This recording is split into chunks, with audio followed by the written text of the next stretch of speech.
lagi bersama saya di channel Suka Podcast. Nah, di sini kita kedatangan bintang tamu lagi yang jauh-jauh dari, nanti aja bintang tamunya yang ngikutin. Nah, tanpa berlama-lama lagi, langsung aja kita panggil bintang tamunya, Muhammad Ulul Albab. Halo Mas Ulul, gimana? Sehat? Alhamdulillah, disiasatin aja lah. Ini kita panggilnya panggil Bang apa gimana nih? Panggil Putra aja. Nah, di sini kita kedatangan bintang tamu, Mas Ulul Albab, rekan saya juga. Dia datang dari jauh-jauh, langsung aja kita tanya dan kita minta perkenalan dirinya dulu buat Mas Ulul Albab gitu. Ya, terima kasih Bang Putra ya. Aku host ya di podcast kali ini ya. Terima kasih. Ya, saya Muhammad Ulul Albab yang mahasiswa dari Prodi Bahasa Indonesia ya. Saya ini berasal dari Tegal, Jawa Tengah yang jauh-jauh merantau ke Jakarta sambil bekerja dan tentunya sambil berkuliah di sini ya. Tentu harapan saya atau keinginan saya berkuliah, satu yang pertama biar masa depan saya sedikitnya bisa terjamin lah, walaupun nggak ada jaminan juga gitu ya Boy. Tapi kan namanya usaha gitu kan, punya ijazah S1 itu kan siapa tahu jalan ke depannya nggak ada yang tahu gitu kan. Terus yang kedua bisa memperbaiki ekonomi keluarga, khususnya bisa mengangkat derajat kedua orang tua saya. Itu mungkin kenalan sedikit dari saya lah. Dari rekan-rekan atau enggak teman-teman di dunia perkuliahan banyak yang berkomentar juga ke saya untuk membahas korupsi yang ada di Indonesia ini kepada Mas Ulul kan pembahasannya. Mungkin Mas Ulul bersedia untuk membahas hal tersebut? Oh, yang pertama, apa sih yang Mas Ulul tahu tentang korupsi di Indonesia ini? Ya, korupsi di Indonesia ini kan sebenarnya kan menurut saya sudah terjadi dari zaman dahulu ya. Bahkan menurut beberapa sumber yang saya baca, korupsi di Indonesia itu sudah terjadi dari zaman penjajahan masa kolonial Belanda ya. Bagaimana para pejabat pemerintah yang seharusnya menghasilkan atau memberi upah yang seharusnya untuk pekerja pada sudah dikasih oleh pimpinan Hindia Belanda, tapi tidak dikasihkan kepada orang pekerja itu. Lalu perkembangan korupsi sampai saat ini pun menurut saya dari dulu sampai sekarang menurut saya, mohon maaf, di Indonesia itu bahkan semakin banyak korupsi itu ya Bang. Karena sekarang korupsi di Indonesia ini lebih terekspos atau lebih tersorot kamera, terus lebih tersorot oleh masyarakat, karena kan sekarang di zaman sekarang kita itu udah hidup dengan era media sosial, bagaimana informasi bisa berkembang dengan cepat, bisa meluas lah dengan cepat gitu. Sebenarnya korupsi di Indonesia kan menurut saya, mohon maaf ya, menurut saya di Indonesia itu dari dulu sudah banyak gitu ya. Apalagi sekarang dengan adanya media sosial yang semakin marak itu membuat bagaimana kebobrokan negara kita tentang bagaimana penataan korupsi itu semakin terlihat dengan lebih terang. Sebelum kita lanjut lebih jauh lagi, Mas Ulul tahu? Santai aja gitu ya. Santai aja, kita kayak ngobrol biasa aja. Mas Ulul tahu gak sih akar masalah gitu yang ada di korupsi di Indonesia ini? Mungkin sejak sekarang aja gitu. Akar masalahnya itu apa sih?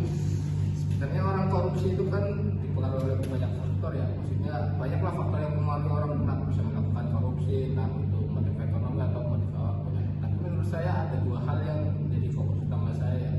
Orang korupsi itu sebenarnya ya Bang Putra. Yang pertama tuh biasanya karena kurangnya rasa syukur itu. Terus yang kedua karena memang ada kesempatan. Itu aja. Berarti kalau kurang rasa syukur dan ada kesempatan, itu peluang besar untuk orang-orang bisa berkorupsi. Oh iya pasti. Karena kan gini ya, kurangnya rasa syukur maksudnya kan, mohon maaf ya, sekarang pejabat-pejabat di Indonesia kan yang korupsi bahkan yang sering tertangkap oleh KPK atau bahkan kejaksaan agung itu kan bukan yang sekelas RT RW gitu, bahkan sekelas kepala badan, bahkan sekelas menteri itu yang itu kan menurut saya kan dia digaji oleh negara ratusan juta, bahkan ada yang hampir mencapai miliaran gitu kan, termasuk tunjangan yang lain gitu kan. Itu kan memperlihatkan kurangnya rasa syukur ya. Orang yang akan korupsi biasanya mau berapapun gajinya, berapapun penghasilannya, pasti kalau kurang bersyukur biasanya akan tetap melakukan korupsi gitu. Terus yang kedua kan adanya kesempatan yang kita mohon maaf ya, kita baperan aja gitu kan. Kita polisi atau aparat penegak hukum di negara kita, tapi kita juga harus mengkritisi mereka gitu ya. Bagaimana para oknum-oknum, ya saya kira kita juga harus mengarahkan oknum ya. Faktanya kan banyak juga penegak hukum yang baik gitu ya. Iya.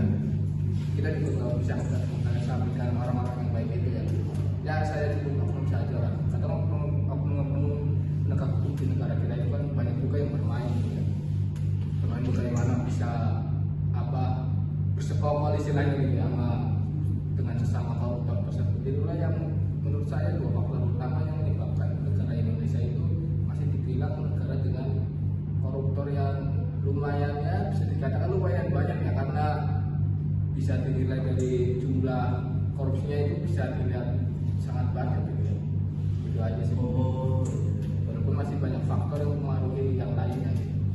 Mungkin dampak yang paling besar karena kita kan sedang membahas pejabat besar ya.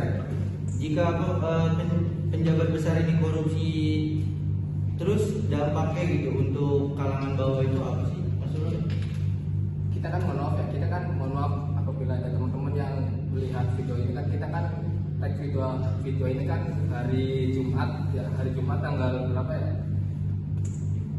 Hari Jumat tanggal 5 Juni itu kan setelah 2 hari penangkapan kepala Badan Gizi Nasional dan beberapa karyawan atau beberapa menteri di sektor imigrasi kemarin ya. Itu kan memperlihatkan ya saya sebutkan dari program prioritas Bapak Prabowo aja ya. Yang pertama itu ya, dampak yang lebih terasa ke masyarakat gitu ya. Contohnya dari satu kasus itu aja ya, bagaimana korupsi di Badan Gizi Nasional ya, atau di MBG itu.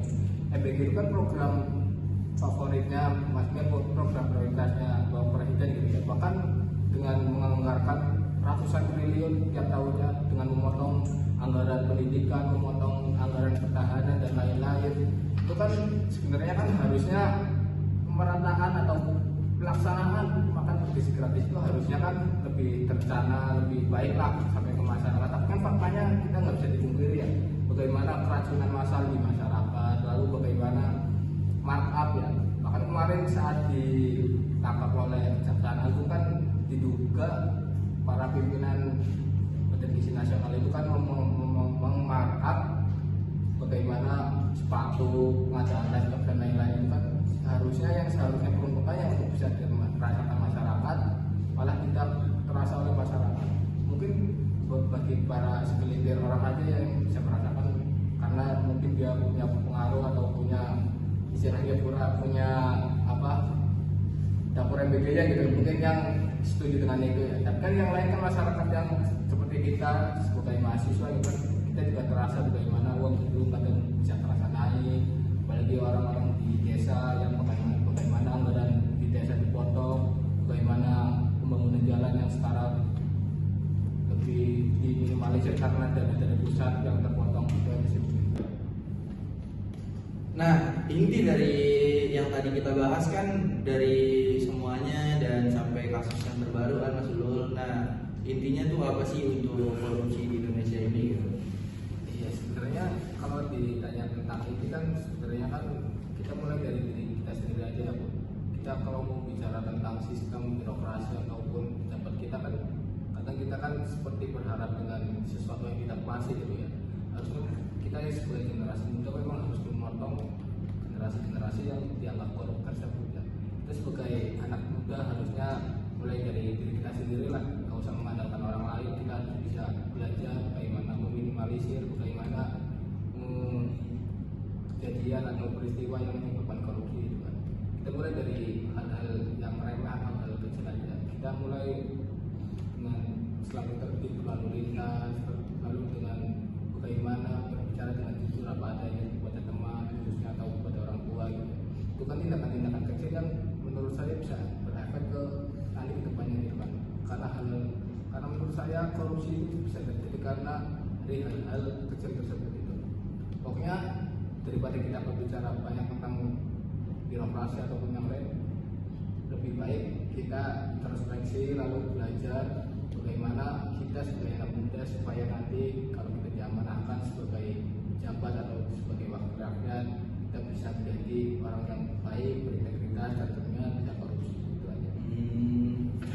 kesan-kesan nih buat anak muda zaman sekarang gitu biar tidak melakukan hal korupsi seperti mungkin yang sudah terjadi di Indonesia ini.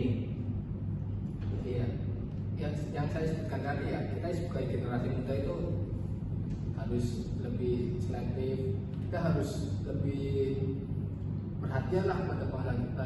Kadang kan kita orang berbicara politik udah dianggap lu ngapain mikirin politik, apa nggak bakal nyampe dulu juga gitu kan. Kadang kan ada orang yang beranggapan gitu juga ya Pak. Benar. Nah, menurut saya dari hal kecil itu yang penting kita harus perhatian kepada pemerintah, mengkritisi bagaimana kebijakan yang dijalankan oleh pemerintah. Jika baik kita dukung, kalau ada yang kurang baik kita harus memberi saran, harus juga memberi kritik. Baik Mas Dulul, kita udah membahas panjang lebar dari awal korupsi, akar korupsi, iya nggak kerasa kan? Udah sampai di akhir acara kita nih, berbincang-bincang kita santai. Nah, mungkin buat kedepannya nih, apa sih yang Mas Dulul mau tuju gitu, sebelum ditutup? Ya, kalau dituju dari segi perkuliahan atau segi kedepannya gitu ya. Iya, betul. Ya intinya kita selayaknya manusia pada umumnya ya, harusnya kita semakin ke depan, semakin bertambahnya usia, harus semakin baik takutnya dari hari kemarin. Pokoknya itu aja sih intinya. Yang penting bisa bermanfaat pada orang lain, gak melukai hati ataupun pokoknya nggak nyakitin orang lain aja itu sih. Kalau dari situ udah kita bisa menjalankan, saya rasa yang di atas Tuhan kita, Tuhan agama Islam, Allah Subhanahu Wa Taala pasti akan memberikan jalan yang terbaik untuk kita. Yang penting ibadah kita nggak ditinggal, nggak menyakitin orang. Yang penting itu aja. Baik, mungkin obrolan kita sampai di sini aja. Nanti kita bakal ada episode 2 kan nih di Suka Podcast ini ya. Kalau ada request dari teman-teman minta part 2, kita langsung aja. Nanti saya kembali. Baik, mungkin itu saja yang bisa saya bawakan dan Mas Dulul sampaikan. Kurang-kurangnya mohon dimaafkan dan video ini tidak betul. Ya, maksudnya apa yang saya sampaikan tidak bermaksud untuk menyinggung siapapun, institusi dimanapun. Ini hanya murni dari pikiran seorang mahasiswa gitu ya. Bagaimana melihat keresahan di lingkungan masyarakat sekarang khususnya terkait korupsi, itu aja. baik. Terima kasih ya Mas Dulul ya. Siap. Sampai berjumpa Terima lagi. kasih. Gua Putra, Pelangi Muda. Yaudah.